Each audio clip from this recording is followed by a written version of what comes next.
Sadeen ture jorgonna fayyise jaalala kee fuudheen borootti fannise qalameen kofatti oraabessiisa hansira beentaa bishaaniin obbusa. Ololoon isaanii kana keetti mana rukutumini manuma iyyuu hin qabu. Dhiirri tokko si jaallatee siif hin bo'u taanaan bu'aan isaa maali?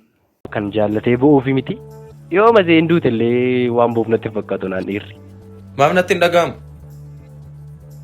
Akkam Oromoo Nation viidiyoo biraa walitti deebineerraa chaanaalii kanaaf warree haaraa taatan subscribe gochuun dagatina akkasuma illee like godha.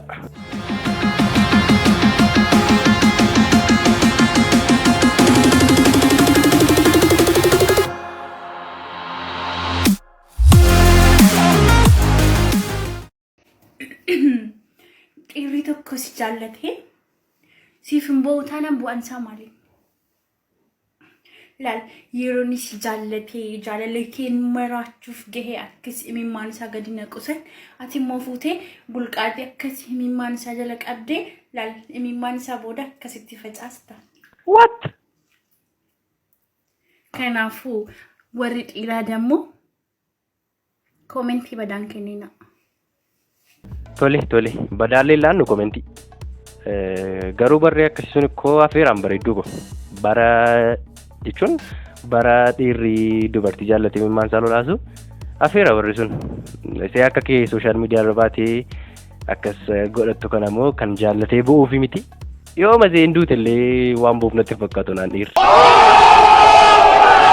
Utun jimma deemuu bookee na edditee utun si jaalladhu maaliin na jibbitee abbaan koo na jaallatu buna na gursisaa utun na jaallatee durba na fuusisaa risaa lukkuu fuudhee mukarra qubatee naadha manaa qabu balbala cufatee anaadha manaan qabu garaan na gubatee utun agadaa nyaatiin dhiisi murmuraa alagaa yaadiin hidheessu gurguraa dhukkubsadheen ture jorgonna fayyise jaalala kee fuudheen borootti fannise qalameen kofatti oraabessiisa hansira beentaa bishaaniin obbusa. Oh wow. Kana mucaa kana miti qabu nama guddaa wayitu keessa jira malee. Argitanii tunis ayyuu akka inni itti mana rukutu jechuudha. Warrumti walaloo hin dandeenya baay'ee walallaa jedhanii of mul'isanii jechuudha. Gaafa walalanii walaloon isaanii kana keetti mana rukutumini manuma iyyuu hin qabu manuma fayyaasaa iyyuu. Hello Naafi. Oh. Maal gochaa jirta ammoo?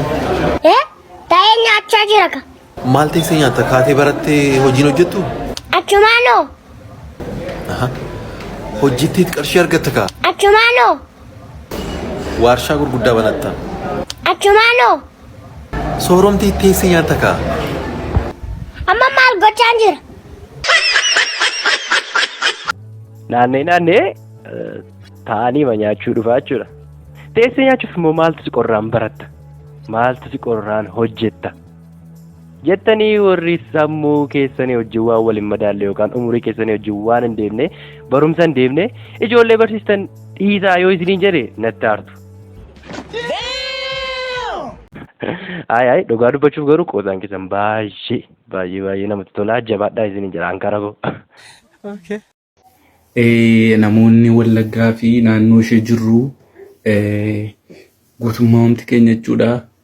Torban lama asitti sagalee meeshaa dhageenye dhukaasni dhukaan jiru dirooniin hin darbatamne kunoo guyyaa sadiitu bulee erga mucaan tokko namni 30 dirooniidhaan du'eeti guyyaa sadii asitti sagalee masaa'uun dhageenye kun amma kana attamitti ture mootummaan maal ta'e namni hin duune maal ta'e mootummaan keenya namoonni naannoo sana jirtan nutti maa mootummaan maal ta'e.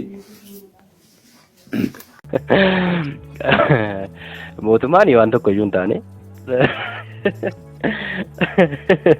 dhuguma sirrii masaa jedheenni uummatni Wallaggaa jechuudha.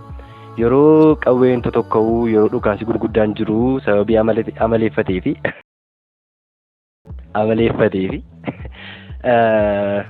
yeroo qawween hin dhuka'iin oolu waan lolli jirutti fakkaata. Yeroo qawween dhuka'u nagaadha. Yeroo hundumaa tokko waan ta'eef kun waan amaleeffatamedha. Edel kan dhufanii surree 6, shamizii 2, shurraabii 1, tishartii 1 na jalaa hatanii badan. Amma gaa mana isaaniitti amma isaanii yoona biqilaan hin gaddafaa itti dhaga'ama fa'aa jiranii yaadu amma gaa kana na jalaa hatu isaaniitti. Ay, maaf natti hin dhaga'amu. Maafitti hin dhaga'amu. Birrii koodhaam. Waraqataan hin bite seete. Birrii kootutti dhangala'ee akkamitti natti hin dhaga'amu. Dhugaa dubbachuuf garuu warri hatan kuni wanti isaan hatan suni waan baalaan bitamitti fakkaataa. Garuu hatan malee sooroman jedhan dhuguma inni. Yaa guys, viidiyoon keenya irraa kana fakkaata ture. Yeroo biraa viidiyoo biraan amma wal arginutti. Tagatti.